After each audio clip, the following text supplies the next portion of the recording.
बिस्मिल्लाहिर्रहमानिर्रहीम, अस्सलाम वालेकुम। HBL PSL की स्पेशल ट्रांसमिशन हमसे क्रिकेट में आपको कहेंगे खुश आमदीद। मेरा नाम है Anam Ahmed and this transmission is presented by Surf Excel, powered by Colgate and Haier and sponsored by Ufone. Lahore में PSL के ज़बरदस्त मुकाबले चल रहे हैं, लेकिन कल जो मैच हुआ है वो थोड़ा सा वन साइडेड हो गया। इस्लामाबाद यूनाइटेड ने टॉस जीता, रावलपिंडी को पहले बैटिंग की उन्होंने दावत दी। दोनों जुड़वा शहरों का मैच था तो रावलपिंडी ने मुकर्ररा 20 ओवर्स में 7 विकेटों के नुकसान पर सिर्फ 156 रन ही बना सके। शॉर्ट ऑफ रन भी थे कामरान गुलाम, जिन्होंने 50 रन की जो है वो इनिंग्स खेली।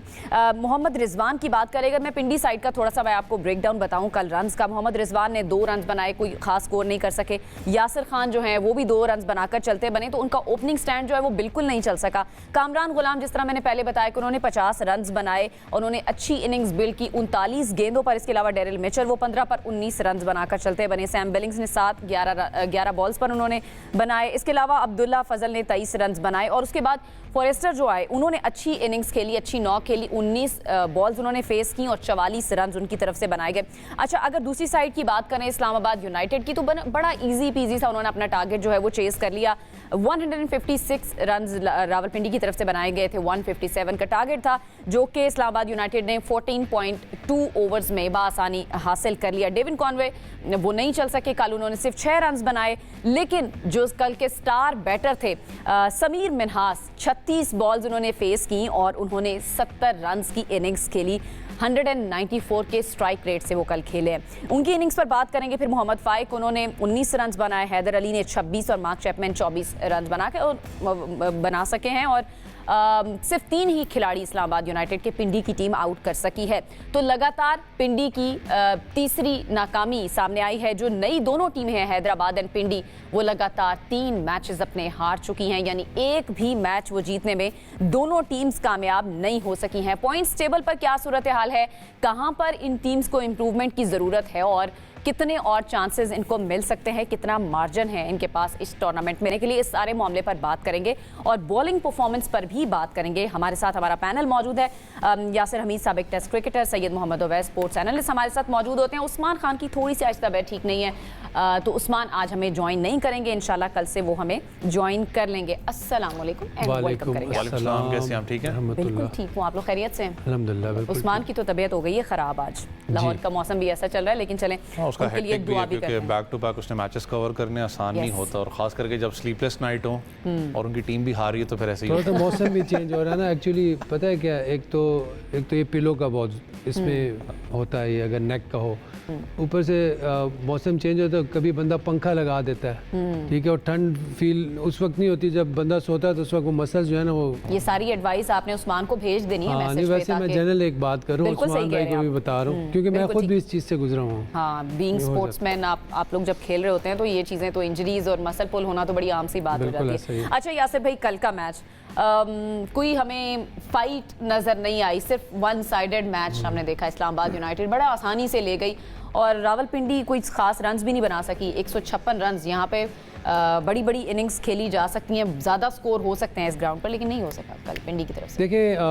ये क्या कहा जा रहा था कि it will be real derby of PSL, क्योंकि रावलपिंडी इस्लामाबाद का एक है, एक आपस में एक राइवलरी बन सकती है, फ्यूचर में बन सकती है। लेकिन पिंडीज़ की जो ये वाली परफॉर्मेंस है, इससे मेरे ख्याल से कहीं पे भी वो थ्रेट नहीं कर रहे किसी भी टीम को। अभी तक हम तीसरा मैच देख रहे हैं। बैटिंग में अगर अच्छा कर भी जाते हैं तो बॉलिंग जो है वो डिसअपॉइंट कर रही है। कल की हमने देखा तो कल उनको वो स्टार्ट नहीं मिला, वो किक स्टार्ट नहीं मिला, वो हेड स्टार्ट चाहिए इनको एटलीस्ट 200 करने के लिए इस पिच पे।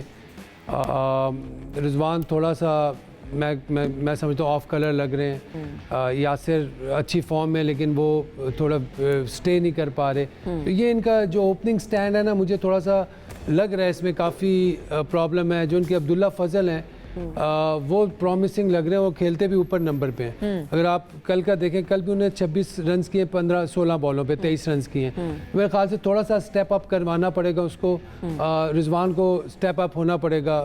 स्टेप डाउन उनको मेरे ख्याल से मिडिल ऑर्डर में आए, ठीक है, सिचुएशन के मुताबिक आए। कभी कभी ये होता है, मैंने पहले भी ये बात की है कि आपकी आपको वो कॉन्फिडेंस नहीं मिल रहा होता। आप नीचे ऑर्डर पे आके 4-5 ओवर्स रहते हैं तो आप वहाँ पे आके हिटिंग करते हो, आप वहाँ पे आके शॉट्स खेलते हो तो आपका कॉन्फिडेंस लेवल ऊपर आ जाता है और आपके जब आप दोबारा आते हो ओपन करने तो आपके वो टॉप लेवल पे जो शॉट्स हैं ना वो दोबारा खुल जाती हैं। तो मेरे ख्याल से ये थोड़ी सी स्ट्रेटजी, थोड़ी सी फ्लेक्सिबिलिटी दिखानी पड़ेगी, इनोवेशन दिखानी पड़ेगी। As a captain we know कि वो बड़े प्रोएक्टिव हैं, बट अभी थोड़ा सा ना वो स्टक होगी, ये टीम भी स्टक होगी, हैदराबाद की टीम भी स्टक होगी। They need to find the way, क्योंकि इनसे बाकी टीमें बहुत आगे निकलती जा रही हैं, फिर ये आउट ऑफ द टूर्नामेंट हो जाएंगे। इनकी जो प्रेजेंस है वो मतलब फॉर ग्रांटेड हो जाएगी, फिर उसका वो मज़ा नहीं रहेगा टूर्नामेंट का। तो मेरे ख्याल से इनको सोचना पड़ेगा, अभी भी टाइम है इनके पास, अभी भी अगर पिक करें, अपने आप को उठाएं, अपनी टीम को लिफ्ट करें, तो मेरे ख्याल से ये है कि टूर्नामेंट में रह सकते हैं। बाकी हमने मैच देखा, it was very easy for Islamabad United.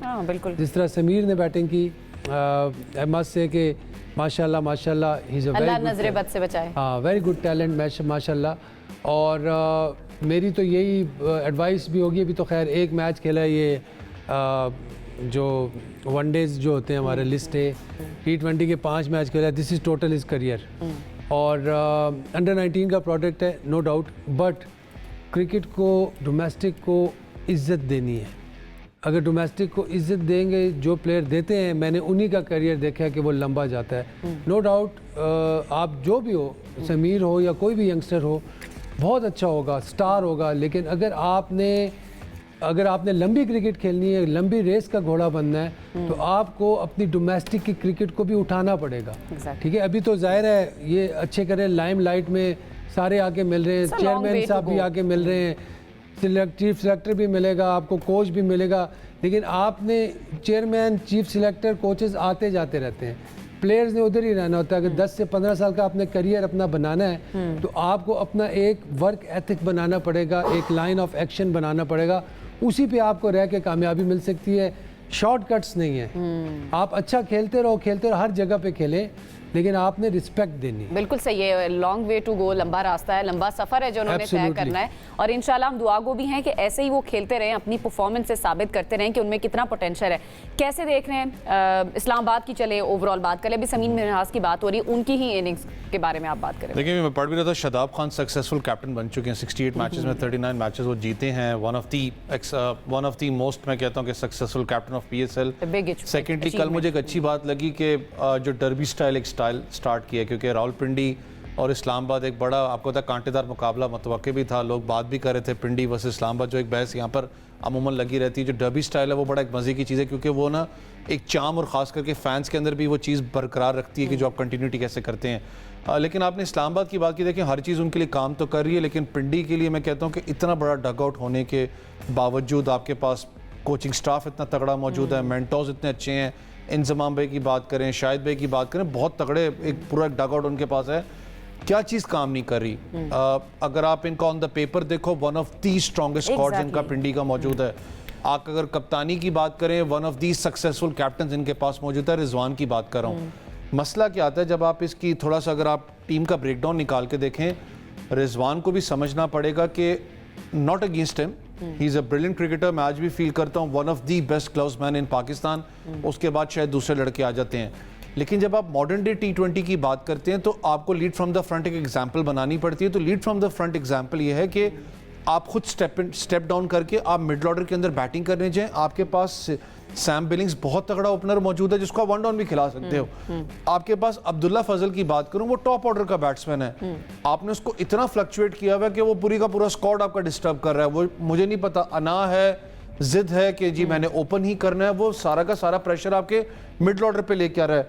Daryl Mitchell की बात करें, वो कंसिस्टेंटली परफॉर्म नहीं कर पा रहा। वो मिडल ऑर्डर की जब हम बात करें तो इनके स्क्वाड के अंदर थोड़ा सा स्क्वाड कॉम्बिनेशन के अंदर आपको डिस्टर्बेंस नजर आती है। में एक दो तब्दीलियां कर लें। देखिए, आप शफल कर सकते हैं। मसला ये है कि चलें अगर आप थोड़ा सा और ब्रेक डाउन पे इनके आ जाएं, सबसे बड़ा एक इशू क्या है, जितने भी अभी तक आपने मैचेस इन दो टीम्स की देखे, आप पिंडी की बात कर लें, आप हैदराबाद की बात कर लें, आप 3-3 मैचेस हार चुके हैं। मुझे पता है एक प्रेशर भी होता है, नाम का PSL में आप आए हैं, आपने इम्पैक्ट बनाना है। आपका पुअर स्टार्ट भी किस सेंस में कि अगर आप ओपनिंग डिपार्टमेंट की बात करें एज सच को कंसिस्टेंटली आपको अच्छी परफॉर्मेंस नजर नहीं आती। दूसरा आप अगर चले जाएं स्कॉट की बात करें, मैंने कहा ना सेटल्ड कॉम्बिनेशन क्यों नहीं है, क्योंकि आपने कल भी कुछ 2 चेंजेस की। एक चेंज आपकी बहुत अच्छी थी, जलाद खान को आप लेके आए। जलाद खान एक अच्छा क्रिकेटर है लेकिन उसने पाकिस्तान में डोमेस्टिक इतना नहीं खेला। उसने 10 से 12 डोमेस्टिक लिस्ट ए के मैचेस खेले हुए, वो खेले हुए हैं जिम्बाब्वे के अंदर साउथर्न रॉक्स के लिए, उसकी परफॉर्मेंस अच्छी थी। लेकिन दिस इज पाकिस्तान अगेन, ये विकेट्स डिफरेंट है। यहाँ पर आपको जो एक्सपेक्टेशन उससे चाहिए थी, और मैच इतना प्रेशर का था कि आप एक यंग लड़के से आके को परफॉर्म करेगा, वो या तो आपके लिए कर जाएगा या उसके अगेंस्ट चला जाएगा, जो कि हुआ।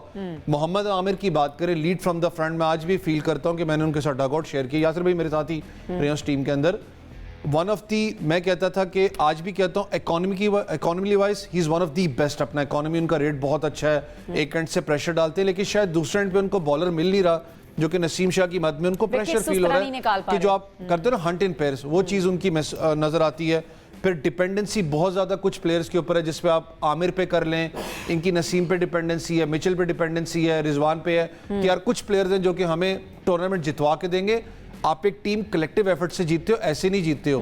मैं फिर कह रहा हूँ, मुझे पता है कि प्रेशर होता है क्योंकि आपने न्यू फ्रेंचाइज है, आपने जाके 100% देना है, लेकिन जो आपकी परफॉर्मेंस है with a strong bench lineup, with a strong management की टीम की बात करो, राशिद भाई मौजूद है, इनसे भाई मौजूद है, बहुत स्ट्रॉन्ग इनका बेंच है। आप परफॉर्म नहीं करे तो लिटरली ये बहुत बड़ा क्वेश्चन मार्क आपकी प्लेइंग 11 कॉम्बिनेशन के ऊपर। इस्लामाबाद ने एक्स्ट्राऑर्डिनरी बहुत ज्यादा खेल लिया, कि आपको लगता है कि वहां दूसरी साइड पर ब्लंडर ज्यादा हो रहे हैं जिसकी वजह से सामने वाली टीम्स को मौका मिल रहा है? देखिए, इस्लामाबाद ने भी पहला मैच हारा था अगर आपको याद हो, लेकिन वो उन्होंने कम बैक किया था क्योंकि ये एक्सपीरियंस साइड्स हैं, इनको पता है कि यार कम बैक किस तरह करना है। अभी ये जो नई टीम्स हैं इनमें ये अभी इनको इन चीज़ों को समझना पड़ेगा। लेकिन अगेन जिस तरह अवैस ने बात की, जो मैनेजमेंट है वो तो नई नहीं है ना, वो तो वही लोग हमें नज़र आ रहे हैं जो पहले किसी और टीम के साथ होते थे, अभी इधर मैनेजमेंट में बैठे हुए हैं, डग आउट में बैठे हैं। ऐसे ऐसे लोग भी हैं जो पाकिस्तान टीम के साथ काम कर रहे हैं। बट द पॉइंट इज़ कि मैंने पहले भी बात की कि T20 को जीतने के लिए आपको बैटिंग का मोमेंटम तोड़ना पड़ता है। वहाँ पे अगर आप मोहम्मद आमिर की बात करते हो तो Mohammad Amir is now a supporting hand, he is not आप ये नहीं कह सकते कि वो इस उम्र में वो एक स्ट्राइक बॉलर है। ठीक है, वो स्ट्राइक है, लेकिन वो उस सूरत में स्ट्राइक करेगा जब उसको दूसरे एंड से सपोर्ट मिलेगा। अब हम यहाँ पे रिजवान की बात करते हैं। रिजवान ठीक है, रिजवान इज़ नो डाउट, उन्होंने बियॉन्ड द लिमिट्स परफॉर्मेंस दी है इंटरनेशनल क्रिकेट में, उसने अपने पॉइंट को प्रूव किया हुआ है। हम सबको पता है कि इसका मतलब बहुत अच्छा खेला है, लेकिन फ्रेंचाइज क्रिकेट में कहीं कहीं आपने दूसरों को मौका देना है। ठीक है, आपने अब्दुल्ला फजल जैसे प्लेयर को आपने ऊपर बैटिंग करवानी है ताकि टीम का मोराल ऊपर आए। देखिए, जब यंगस्टर रन्स करता है ना तो पूरी टीम खड़ी हो जाती है, क्योंकि वो आपका अब जिस तरह हमारा समीर मिन्हास इसने कल परफॉर्मेंस दी तो पूरी टीम नहीं, हमारी पूरा ब्रांड उठ गया। बिल्कुल सही है कि यार Sameer Minhas is a player कि यार he is one for the future, is excellent. मतलब उसकी हेड आई कोऑर्डिनेशन बहुत अच्छी है, हैंड आई कोऑर्डिनेशन बहुत अच्छी, हेड पोजीशन बहुत अच्छी है, नॉलेज क्रिकेट की बहुत अच्छी है। मतलब जहाँ पे उसने 2 चौके मारे हैं उसको पता है मैंने सिंगल कहाँ करना है। तो ये चीज़ें आपके ब्रांड को उठाती हैं। ये चीज़ें यंगस्टर आपके जब आते हैं, अच्छे यंगस्टर्स आते हैं, वो ये चीज़ करते हैं, तो ये चीज़ वो इंजेक्ट करते हैं आपके सीनियर प्लेयर्स में भी। ठीक है, लेकिन दूसरी तरफ आप अब्दुल्ला फजल की बात कर रहे थे, आपको क्या लगता है उनकी पोजीशन क्या होनी चाहिए, उनको किस नंबर पर खिलाना चाहिए? आप थोड़ा सा प्रमोट कर लें। अब्दुल्ला फजल जितना मैं जानता हूँ तो वो ऊपर के नंबर का प्लेयर है, वो ओपन करता है, 1 डाउन करता है, ये उसके नंबर्स हैं। ठीक है, क्योंकि T20 में ना आपने अगर इम्पैक्ट शो करना है तो आपको पहले 3 नंबर्स में खेलना पड़ेगा। इससे नीचे फिर आप वो इम्पैक्ट शो नहीं करते उसमें। हाँ, जिस तरह आज़म है, आज़म खान हो गया, he is a finisher, roles होते हैं ना। हमारे पास इफ्ती है, ही इज़ अ फिनिशर। ठीक है, हमारे पास मिडिल ऑर्डर में अब्दुल समद है, ही इज़ अ फिनिशर। ये इनका डिफरेंट रोल है। लेकिन एक आपका होता है जो कि शुरू से लेके आखिर तक लेके जाता है, और वो अगर 100 कर जाए तो पूरी टीम का स्कोर 200 पे चला जाता है। तो मेरे ख्याल से अब्दुल्ला फजल जो ऐसे प्लेयर हैं, एक सुभान लड़के भी हैं, वो मेरे ख्याल से बेंच है, he is one two watch. वो लेफ्ट बॉलर है, थोड़ा सा वो ऑलराउंडर है, नहीं लेफ्ट हैंड ओपनर है, सुभान नाम है उसका, वो भी बेंच पे बैठा है किसी। खैर एनीवे, जब वो आएगा तो देखेंगे। बट ये है कि अभी जो जिस तरह बात की इसने भी, ये थोड़ा सा ना इनको सोचना पड़ेगा पिंडीज की टीम को कि यार इन्होंने किस तरह कम बैक करना है, वरना फिर चीज़ें मतलब इनके लिए मुश्किल हो जाएंगी। अच्छा, एक और कल कामरान गुलाम ने बड़ा अच्छा परफॉर्म किया, मेरे ख्याल से ज्यादती हो जाएगी अगर हम उनकी परफॉर्मेंस पे बात ना करें। उन्होंने 39 पे 50 रन बनाए हैं, वही सिर्फ हमें नजर आए जो थोड़ा सा रेजिस्ट कर रहे थे, या फिर एंड में आके फॉरेस्टर ने भी रन स्कोर किए। देखिए, फॉरेस्टर की तो बाद में बात करूंगा, one of the talents to watch. Forrester का कल एक बयान भी था कि मैं पीएसएल को बड़े देर से हंट कर रहा था कि मैं पीएसएल में खेलूं, लेकिन जिस तरीके से उसने आके एग्रेसिव अप्रोच के साथ वो चला है तो he is the talent to watch. लेकिन आप कामरान गुलाम की बात करें, जो हमने प्रोग्राम के स्टार्ट में कहा कि अगर आप डोमेस्टिक को इज्जत दोगे तो क्रिकेट आपको इज्जत देगा। कामरान गुलाम की बात करूं, लाहौर कलंदर के भी अपना टीम में रहे हैं। डोमेस्टिक की बात करें, कंसिस्टेंट परफॉर्मर रहा है। 4 डे क्रिकेट की बात कर रहे हैं, 1 डे क्रिकेट की बात करें, उसने बैक टू बैक स्कोर किया है। जितना उसने अपने आप को ग्राइंड किया तो इस लेवल के ऊपर जाके फिर परफॉर्मेंस नज़र भी आपको आती है। आज भी 1 डे क्रिकेट पाकिस्तान टीम में मैं कहता हूँ ही is one of the best choices in the middle order. इसलिए निकाला गया टीम से। 1-2 परफॉर्मेंस बुरी होती है, आप टीम से एकदम साइडलाइन लड़के को तो आप जाती करते हो। उस लड़के ने कंसिस्टेंट परफॉर्म किया। कल भी जिस पोजीशन पे आके उसने परफॉर्म किया था, तीसरे नंबर पे, वो इतनी इंपॉर्टेंट पोजीशन होती है। देखें, किसी भी T20, 1 डे, टेस्ट क्रिकेट के अंदर जब आप वन डाउन बैट्समैन की बात करते हैं, वो एक रीढ़ की हड्डी होती है। उसने टीम के मिडल ऑर्डर को भी लेके चलना है, उसने पावर प्ले भी शायद नए निकालने हैं, जो आपका पावर प्ले के अंदर अगर आपकी जल्दी विकेट निकल जाती है। उसने जिस तरीके से वो लेके चला है, दैट शोज वो कितना पीछे साइकोलॉजिकली स्ट्रॉन्ग इस चीज को लेके चल रहा है। मसला क्या है कि अगर आप इस्लामाबाद और पिंडी की कल भी टीम में आप देखें कल शादाब ने एक बात की ना, 1000 इख्तलाफात होते हैं कि शादाब खान को T20 का कप्तान किस लिए बनाना, जो भी मामला है, दैट्स समथिंग एल्स। वो बिल्कुल अलग बात। मुझे एक चीज़ की अच्छी लगी कि एटलीस्ट कल 2 यंगस्टर्स को प्रमोट किया गया। हैदर अली, मैं पहले भी एक बात कर रहा था कि हैदर अली को मैं क्लोजली उसके साथ काम किया। हैदर अली अब यंगस्टर नहीं रहा। मैं एक बात कर रहा हूं कि किस सेंस में कह रहा हूं कि he is not played much for Pakistan, जो भी उसके मामला थे, सीनियर सिटीजन। लेकिन मुझे क्या चीज़ अच्छी लगती है कि उस लड़के के पास रेंज ऑफ शॉट्स मौजूद हैं। पहले भी था, लॉन्ग हैंडल अच्छा यूज करता था, बस साइकोलॉजिकल इतना स्ट्रांग नहीं था कि कंटिन्यूटी आपको इनिंग्स में नजर नहीं आती थी। थोड़ा बहुत मैच्योर लगा जितनी उसने बैटिंग की है। उसके साथ आप फाइक को लेके आए। फाइक एक यंगस्टर है, उसने 19 की है। आप उस वक्त अपने आप को भी प्रमोट कर सकते थे, आपके पास कुछ और प्लेयर मौजूद थे जिसको प्रमोट करते। लेकिन आपने एक पीछे बैकअप दिया यंगस्टर्स को, जाके आप अपना यंगस्टर्स जो उनसे जाके गेम यहीं पे डिफरेंस क्रिएट हो जाता है। ये चीज डिफरेंस क्रिएट करता है। जो मैंने कहा ना कि इट्स नॉट इंपॉर्टेंट कि आपने 4-5 लड़के मेन सीनियर अपने दिमाग में बिठाए कि यार यही हमें टूर्नामेंट जितवाएंगे। जब तक कलेक्टिव एफर्ट नहीं होगा, इस्लामाबाद क्यों जीतती रही है पिछले के टूर्नामेंट्स में? देखो, इस दफा इस्लामाबाद वीक लिंक में नजर आता है आपको, जो पहले टूर्नामेंट्स थे। लेकिन इस्लामाबाद वो टीम है जिसने बैक टू बैक यंगस्टर्स और जो कॉम्बिनेशन लेके चले हैं, नॉट विद बिग नेम्स, वो टूर्नामेंट्स जीतते हैं क्योंकि उनका कॉम्बिनेशन बहुत अच्छा है, बैकअप बहुत अच्छा है। जब तक आप ये चीज जेन से नहीं निकालोगे कि 3-4 लड़के हमें टूर्नामेंट जितवा देंगे, ये सूरत हाल रहेगी। क्योंकि पिंडी, फिर मैं कह रहा हूँ, it's a big name. Lahore के बाद अगर इस पूरे पीएसएल में मैं उस फ्रेंचाइज की बात करूं जो फैंस को, जो फैंस जिसको अट्रैक्ट करते हैं, पिंडी है। उसका प्रेशर होता है, लेकिन आपको उस प्रेशर को निकालना है। आपका बिल्कुल नाम है, लेकिन पिंडी अगर परफॉर्मेंस नहीं करेगी तो फिर तो नाम तो अभी बनेगा ना। अभी तो पहला वो टूर्नामेंट है, पेड़ को उठा के बेल लगा दो। लेकिन बात ये है कि पिंडी जो है वो बिग नेम, और उसमें बिग नेम्स हैं। इस तरह इंजी भाई हो गए। इंजी भाई हिमसेल्फ इज अ लेजेंड, और वो उनके डायरेक्टर हैं, प्रेसिडेंट हैं। प्लेयर्स में भी आई होप देखें, मैं ये समझता हूँ अभी भी इनकी टीम जो है, रिजवान, मैं अभी भी उसको बहुत हाई रेट करता हूँ एज ए कैप्टन, बट उसके पास रिसोर्सेज मुझे नज़र नहीं आ रहे। रिसोर्सेज इन अ सेंस कि उसको कोई विकेट टेकर नज़र नहीं आ रहा। उसको वो देखें, जब आप फंसते हो तो आपको कौन निकालता है? विकेट टेकर निकालता है ना। आपके पास वो बॉलर होना चाहिए कि आपके वो जिसके पास वो एक्स फैक्टर हो, ठीक है, जो आके और बॉल करे। इस तरह उस्मान तारिक है। अब उस्मान तारिक का हम डेट 80% हम श्योर है कि यार ये आएगा तो ये बैट्समैन को डराएगा। वहाँ पे अगर हिट मारनी होगी तो वो बैट्समैन डरेगा, तो वहाँ पे चांस है उनके पास। तो ऐसी इनको स्मार्ट थिंकिंग लानी पड़ेगी अपनी सिलेक्शन पॉलिसी में, कि ये ऐसे प्लेयर्स को लेके आए कि जिन पे ये ये एक बैट होती है। आप एक बॉलर को इंट्रोड्यूस करते हो। आप एक, हमारे पास अभी भी 4 चाइना मैन हैं जिसमें से 2 खेल रहे हैं और 2 बेंच हैं। अभी भी ट्रेड आनी है। मैं फिर कह रहा हूँ, अगेन मैं कह रहा हूँ, ये जो नई टीमें हैं इनको चाहिए कि अपने ट्रेड करके बॉलर्स लेके आए जो विकेट टेकर्स हैं। अच्छा, 200 तो इन्होंने 3 दफ़ा किए हैं और किसी और ने नहीं किए। इन्होंने भी किए हैं, हैदराबाद ने किए और एक और इस्लामाबाद यूनाइटेड ने किए। 3 टीमों ने किए 200। अच्छा, टीम जरूर नहीं है, लेकिन रिजवान चूंकि पहले मुल्तान सुल्तान्स की कैप्टनसी करते हुए आए हैं, तो उनकी मुल्तान सुल्तान्स की एज अ कैप्टन वो जिस तरह से उस टीम को चला रहे थे और पिंडी की कैप्टनसी जिस तरह से करें, मैं इसमें आपसे डिफरेंस जरूर पूछूंगी। लेकिन पहले मुझे जाना है एक ब्रेक की तरफ। ब्रेक से वापस आएंगे तो बात करेंगे।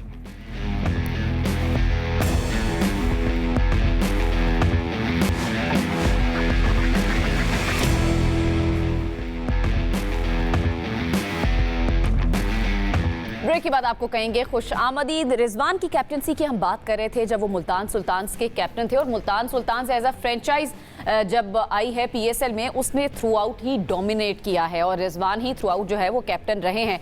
लेकिन पिंडीज के वो कैप्टन बने हैं, नई टीम है लेकिन कप्तान वही पुराने हैं जो कप्तानी करते हुए आ रहे हैं, टीम उनको नहीं मिली है। लेकिन क्या फ़र्क है वो जब मुल्तान की कैप्टनसी कर रहे थे और यहाँ पर टीम रावलपिंडी की, क्या उनको वो प्लेयर नहीं मिल सके, वो कॉम्बिनेशन नहीं मिल सका, वो टीम के लोग नहीं मिल सके जो मुल्तान में थे, या क्या वजह है? देखिए, एक प्लेयर का एक प्राइम होती है, फिर उसका जो एक मिड पीरियड होता है, फिर एक डिक्लाइन होता है। ठीक है, मैं समझता हूँ कि उस वक्त number 1 Rizwan was on his prime. बिल्कुल ठीक है, टीम का भी, पाकिस्तान टीम के कैप्टन थे, यहाँ पे भी कैप्टन थे, फिर उनके पास जो रिसोर्सेज थे, ठीक है। एहसान उल्लाह उस वक्त आए थे, मुझे याद है, I remember I was in Multan as a selector, तो मैं मैचेस देख रहा था, तो इसने लिटरली एहसान उल्लाह ने बैट्समैनों को भगाया था, पिच से भगाया था, मतलब ऐसी तेज़ बॉलिंग की थी उन्होंने। ठीक है, फिर वो उसके साथ अब्बास अफरीदी थे, वो भी उस वक्त नए नए थे और वो back of the hand balls करते थे, तो पिक नहीं हो रहे थे। तो ये जो 2 बॉलर्स थे इनके पास, इन्होंने इनको काफ़ी विकेट्स लेके दिए। फिर बैटिंग में आप देख लें, फिर एक और थे समीन गुल। समीन गुल भी he was very good seamer, and वो कहते हैं ना कि सीम और स्विंग बड़ी जगह से करते थे। अभी वो मेरे ख्याल से इधर उधर घूम रहे हैं, चक्कर मार रहे हैं, कभी इधर से उधर जाते हैं, उधर से इधर जाते हैं, वो भी खेल नहीं रहे बेचारे। बट ये जो 3-4 बॉलर्स थे इनके, और साथ में एक आध स्पिनर था इनके पास, जो इनको इरफात मनहास था मेरे ख्याल से, या उनकी कैप्टनसी का कितना क्रेडिट था? देखिए, कैप्टनसी तो वो खुद मुल्तान को डोमिनेट करवाने में, देखिए एक तो वो खुद ऊपर से अच्छा स्टार्ट देते थे। देखिए, जब आपके पास बॉलिंग अच्छी होती है ना, और आपको पता है यार ये मेरे 3 बॉलर्स, इन्होंने मुझे विकेट्स लेके देनी है, फिर कोई भी टोटल हो, आप उसको डिफेंड करने का आर्ट जानते हैं। अगर 160 डिफेंड करने तो मैंने किस तरह बॉल करवाने, अगर 180 डिफेंड करने तो थोड़ा सा लिवरेज है, मैंने किस तरह बॉल करवाने, फिर 200 किया हुआ है तो फिर हम ऑल अटैक आएंगे। ठीक है, फिर बैटिंग में आप देख लें, इनके पास टिम डेविड थे उस वक्त। टिम डेविड आए मुल्तान सुल्तान से, उन्होंने डेब्यू किया, और वो फिर एक जो है महंगे तरीन लीग क्रिकेट के प्लेयर बने। और मेरे ख्याल से if I am not wrong तो अवैस उधर ही थे उस वक्त, डग आउट में उनके साथ ही बैठे होते थे। और उनका फिर डेविड मिलर थे, David Miller was the great finisher. तो देखें, ये चीज़ें होती है कि आप जिन प्लेयर्स को पिक कर रहे हैं कि वो प्लेयर्स जो हैं उनका फ्यूचर क्या है, और वो अगर फ्यूचर उनका नहीं है, अगर वो स्टैब्लिश क्रिकेटर है तो कितनी फॉर्म में। लेकिन पिक्स वाइज तो पिंडी की टीम को बहुत हाई रेट। अब देखिए, डैरल मिचेल की बात की, डैरल मिचेल ने लास्ट मैच में इनको रेस्क्यू किया था। अगर आप देखो तो उसकी जो मिडिल ऑर्डर में इनिंग है, उनके साथ जो दूसरे थे, उनकी जो पार्टनरशिप हुई थी, तो वहीं से तो वो रेस्क्यू हुए थे। ठीक है, और कल वो नहीं चल सके। बट एक प्लेयर, जिसका एस्टैब्लिश प्लेयर जो होता है, वो हर मैच में रन नहीं करता, लेकिन एक यंगस्टर के पास चांस है कि वो हर मैच में रन करे, क्योंकि उसने ऊपर आना होता है। ठीक है, उसने अपनी धात जमानी होती है। और जिस डैरल मिचेल टाइप प्लेयर है, ये आपको एक आध मैच, 2 मैचेस जिताएंगे। ये अगर हर मैच में रन करेंगे तो बस हर मैच में इम्पैक्टफुल नहीं हो सकते। ओवैस, आप किस तरह से, आपको क्या डिफरेंस लगता है, जो मैं बात करी थी रिजवान की कैप्टनसी मुल्तान में और अभी पिंडी में? देखें, वो जो मुल्तान थी 4-5 सीज़न जिसमें उसने डोमिनेट किया है, 2021 में गालिबन हम लोग जीते थे, तो अगर आप वो स्क्वाड की बात करें तो वो स्क्वाड एक जैम पैक आपको डिफरेंट तो नज़र आता था, क्योंकि हर दूसरे तीसरे पीएसएल के अंदर स्क्वाड टूटता था, क्योंकि कुछ नेशनल ड्यूटीज़ थी जिसमें आपके पास टिम डेविड मौजूद था।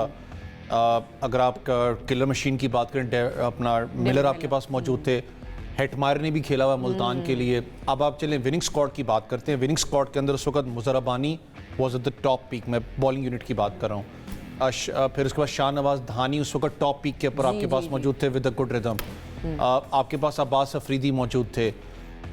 इस Rawalpindi team as compare to Multan Sultan, जो मैं प्रीवियसली कर रहा हूँ, कप्तानी की बात आ रही है ना, ये 3 लड़के इसमें कंटिन्यू हुए हैं। रिजवान, आप आ जाएं फैसल अकरम पे, आप आ जाएं इस वक्त, सॉरी फैसल तो इस वक्त मुल्तान में मौजूद हैं, आप रावलपिंडी में सिर्फ रिजवान और अपना आप यासिर खान की बात करें, ये 2 लड़के हैं जो कि उस वक्त मुल्तान में मौजूद थे।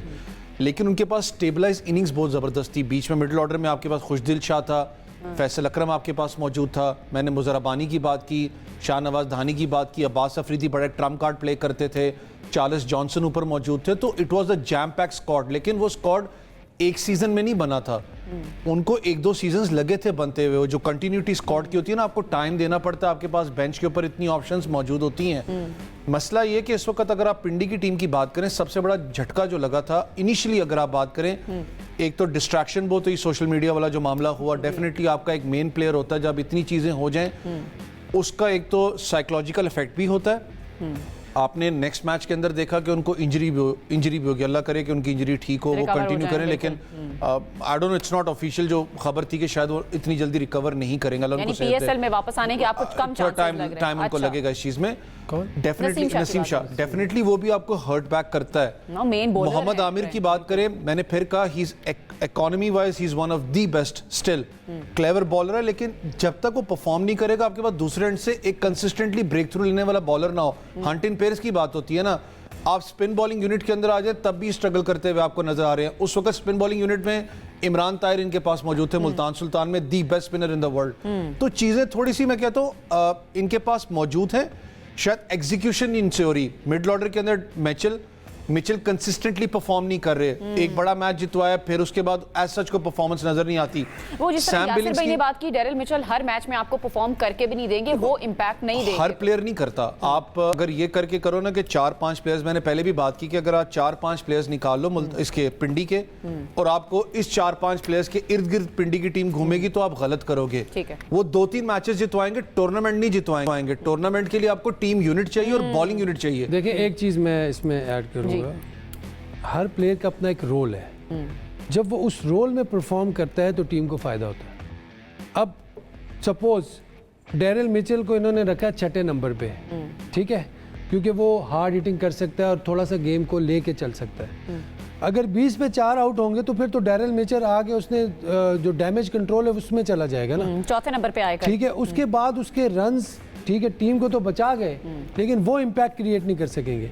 जो ओपनर्स है ना, जो ओपनर्स, ठीक है, इसमें T20 का एक रूल है कि आपने ओपनर्स ने पावर प्ले में, अब तो 6 ओवर में 80 जा रहा है भाई, जी भाई, 6 ओवर में 75 जा रहा है इन विकेट्स पे। ये वेदर देखें आप, ड्राई वेदर है, इवन बारिशें भी हो रही है, फिर भी इतनी फर्म विकेट्स हैं कि 6 ओवर में 80 जा रहा है। अब वो 6 ओवर में 60 वाली कहानी तो है ही है, अब 70 वाली कहानी है।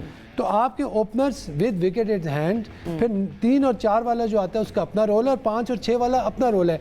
मेरे ख्याल से पहले 6 बैट्समैनों को T20 में 20 ओवर खेलने चाहिए। और अगर आपकी इतनी क्वालिटी नहीं है कि आप 6 बैट्समैन 20 ओवर खेल सकते हैं, तो फिर it means you have some work to do. पहले आप उस लेवल पे पहुंचे कि आप अपने पहले, यार 20 ओवर्स है यार, 20 ओवर्स क्या है, 20 ओवर्स तो इस तरह निकलने चाहिए बैट्समैन के। लेकिन हाँ ठीक है, बॉलिंग भी है लेकिन विकेट्स भी हैं, पिचेस भी आपके फेवर में है ना बैट्समैनों के। उसमें ये थोड़ी है कि यार ये स्विंग सीम हो रहा है तो आप 20 ओवरों में 170 करोगे। यासिर भाई, इशू फिर ये है ना कि अगर आप इस टीम को थोड़ा सा निकाल के देखें, मैंने कहा ना कि रिजवान को अपनी जगह छोड़नी पड़ेगी। अगर आप चाहते हो, देखिए सारा प्रेशर आप पे ऊपर से आ रहा है ना। आपके 2 मैचेस के अंदर this is the only team जिसने बहुत क्लोज जाके मैचेस हारे हैं। कुछ तो है ना कि क्लोज मैचेस जाके हारे। 200 प्लस करके भी आप हार जाते हैं। मैं थोड़ा सा इनके साथ हल्का सा कन्फ्रंट करूंगा यहाँ पे। रिजवान सपोज यहाँ पे अपनी जगह छोड़ता है, देन व्हाट? उसको जो लड़का रिप्लेस करेगा, नहीं रिप्लेस ना करे, आप सैम बिलिंग्स को कराओ ओपन, ठीक है, ऑप्शन मौजूद नहीं है ना। अच्छा, मुझे पता है सैम बिलिंग्स भी इंग्लैंड की टीम मैं तो इस चीज की बैक करता हूं। रिजवान, मैं कहता हूं रिजवान शुड कम डाउन, ये मैं सिर्फ कह रहा हूं। हां, शुड कम डाउन, लेकिन उसकी जो उसको वहां पे फिल इन करेगा वो लड़का फिर वो काम करे जो रिजवान नहीं कर सकता।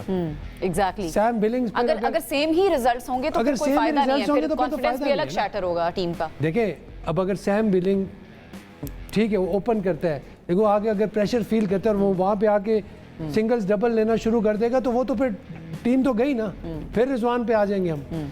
तो या तो आप किसी मैच में तो ये वाला एक्सपेरिमेंट कर सकते हैं ना, ताकि आपको डेफिनेटली करना चाहिए, सूनर देन लेटर करना चाहिए। कल आपने अब तो चांसेस भी बहुत कम होंगे। कल आपने एक एक्सपेरिमेंट किया ना, आप फॉरेस्टर की बात कर रहे थे, आप उसको लेके 234 से 221 के स्ट्राइक रेट से कल उसने खेला है। कल उसने 44 किया 19 गेंद में। उसने कल एक एक्सपेरिमेंट था आपका, वो एक्सपेरिमेंट आपका कामयाब हुआ। मसला क्या है, चलें वो जो आपकी बात अब आ जाता हूँ उस पर, रिजवान वाली बात पे आता हूँ कि रिजवान फॉर एग्जांपल आपको अच्छा स्टार्ट दे देता है, पावर प्ले के अंदर वो कर देते हैं 60 कर देते हैं 70, जो कि इनका पावर प्ले का इशू बना हुआ है। उसको कंटिन्यूटी चाहिए ना, अगर वो आउट हो जाते हैं उस कंटिन्यूटी को कौन लेके चलेगा? मैंने कहा था 3 टॉप के बैट्समैन आपके फिक्स होते हैं, जो आपका मिडल ऑर्डर है T20 में फ्लक्चुएट करता है कि आप अकॉर्डिंग टू द सिचुएशन भेजते हो। अच्छा एक और चीज़ है, अब आपने बात की ना 6 ओवर में 70 कर देंगे, रिजवान खेल रहा है 6 ओवर में 60 हो गया, पीछे आपके पास ये चांस तो है ना कि सैम बिलिंग आके ब्लास्टिंग कर देगा या फिर डेरिल मिचेल आके ब्लास्टिंग कर देगा।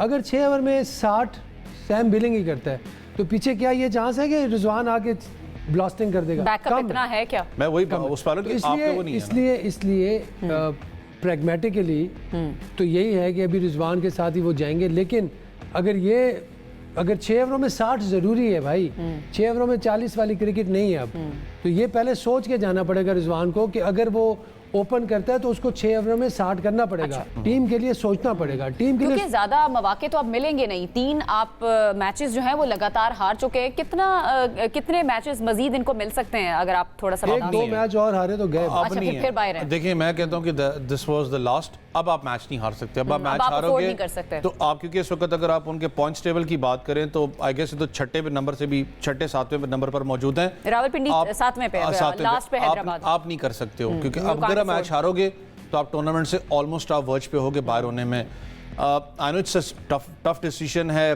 स्क्वाड इनके पास जो है मुझे लगता है इसी के साथ कैरी करेंगे। इससे मैंने कहा ना कि शायद आपको बीच में फ्लक्चुएट, एक चीज़ तो आपको जहन में रखनी है, जब तक आपका लोकल टैलेंट परफॉर्म नहीं करेगा आप टूर्नामेंट नहीं जीतोगे। देखिए बॉलर्स आपको टूर्नामेंट जितवाते हैं लेकिन बैट्समैन पे भी लागू है, लोकल टैलेंट करेगा तो जीतोगे। बिल्कुल ठीक है।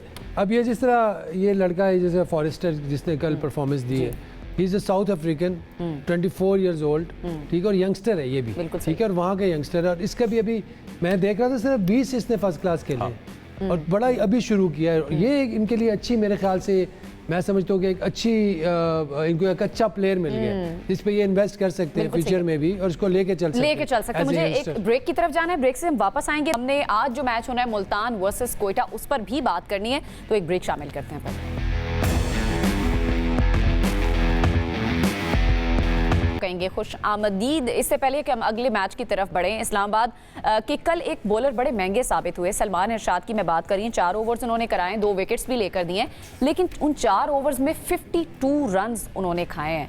अब इसकी क्या वजह है? यासिर भाई तो पहले मैं चाहूंगी कि आप कमेंट कर दें, फिर मैं उबैस की तरफ भी जाती हूँ। देखिए शुरू के अगर ओवर्स देखें उसने 3 ओवर में 30 दिए हुए थे और 2 आउट भी किए हुए थे, वहाँ तक ठीक था, लेकिन जिस लास्ट ओवर में 22 रन दिए उसने और वो फॉरेस्टर खेल रहे थे उस वक्त, उन्होंने बहुत आला बैटिंग की है। किसी पे भी आ सकता है बुरा दिन, लेकिन मैं सलमान इरशाद की जो क्वालिटी है ना एज ए T20 स्पेशलिस्ट, मैं उसका एडमायरर हूँ। मतलब ही एड्स द वैल्यू। उनकी इतनी गलती नहीं थी आप कह रहे हैं कि एक आध मैच हो सकता है, एक आध मैच हो सकता है, या फिर उनको उस जगह पर बॉलिंग देना कहीं ना कहीं सही नहीं साबित हुआ। उसी नहीं करना था। आपके पास ऑप्शन नहीं है ना, डेथ ओवर का स्पेशलिस्ट है। और अगर मैं सलमान इरशाद के कैरियर की बात करूं, he is the only player जिसने सबसे ज़्यादा PSL के मैचेस खेले हैं पाकिस्तान का डेब्यू किए बगैर।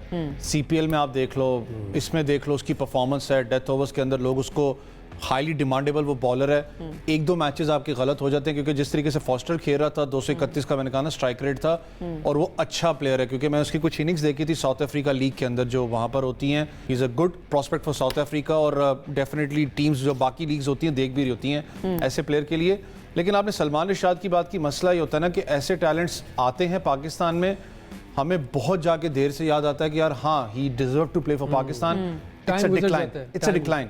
अब वो डिक्लाइन पे हैं। जितना उनके अंदर क्रिकेट का जूस है इस वक्त तो वो डेफिनेटली लीग क्रिकेट के अंदर ही अपना बेस्ट दे रहे हैं। इंटरनेशनल के लिए मैं कहता हूँ ही वाज वेरी रेडी, लेकिन अनफॉर्चुनेट उनको चांस नहीं मिला। लेकिन ये जो उनको कल मार पड़ी है, ये 1-2 मैचेस के अंदर आपको होता है, लेकिन as a bowler he is one of the best. अगर आप उसको शायद पाकिस्तान, मैं कहता हूँ if not Pakistan at least Pakistan Shaheens का उसको हिस्सा होना चाहिए था। देखिए दूसरा, इस्लामाबाद यूनाइटेड को क्रंच सिचुएशंस के में he is the most valuable bowler और वो उनका मोस्ट क्रूशल बॉलर होगा। जहाँ पे प्रेशर सिचुएशन होगी, जहाँ पे 12-15 करने होंगे ना, वहाँ पे सलमान इरशाद जो है वो बड़ा हेल्पफुल होगा उनके लिए। अच्छा जी, चलें आ जाते हैं अगले मैच पर। और कैप्टनसी की हम बात कर रहे थे पहले इस्लामाबाद और रावलपिंडी की।